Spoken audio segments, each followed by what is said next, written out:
दुख और तकलीफ इस बात की है कि मैं अगर हिसार में आऊं और आपसे ये कहूं कि मुझे हिसार के किसी म्युनिसिपल स्कूल में चपरासी बना दो, तो आप कहोगे राजीव भाई आपकी क्वालिफिकेशन क्या है, और मैं कहूं मेरी कोई क्वालिफिकेशन नहीं है, तो आप मुझे म्युनिसिपल स्कूल का चपरासी भी नहीं बनाओगे। और कल को मैं हरियाणा का चीफ मिनिस्टर बन के आ गया, तब क्या करोगे?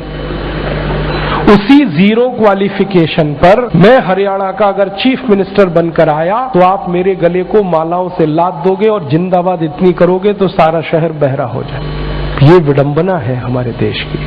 जिस व्यक्ति को मिनिमम क्वालिफिकेशन के आधार पर किसी स्कूल का चपरासी नहीं बनाया जा सकता, वो व्यक्ति मुख्यमंत्री हो सकता है, राज्यपाल हो सकता है, प्रधानमंत्री हो सकता है, राष्ट्रपति हो सकता है। विडंबना इस देश की पता है क्या है? जिस व्यक्ति ने जिंदगी में कभी खेत में हल नहीं जोता वो कृषि मंत्री। सालों साल इस देश में शिक्षा मंत्री ऐसे लोग रहे जो कभी स्कूल नहीं गए पढ़ने के लिए। मैं बस नाम नहीं ले रहा हूं, बाकी आपको सब पता है। इस देश में एक व्यक्ति ने जिंदगी में कभी चाय की दुकान नहीं चलाई, वो देश का वर्षों वाणिज्य मंत्री रहा जिसने दुकान नहीं चलाई कभी।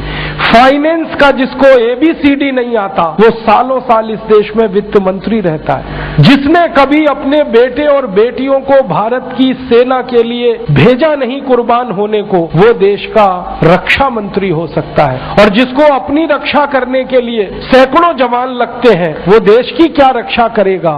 सोचो आप। जिस व्यक्ति को जिंदगी में कभी विज्ञान और तकनीकी का अंतर पता नहीं है वो साइंस और टेक्नोलॉजी का मंत्री हो सकता है, और जिसको इनमें से कुछ भी पता नहीं है वो प्रधानमंत्री हो सकता है। इससे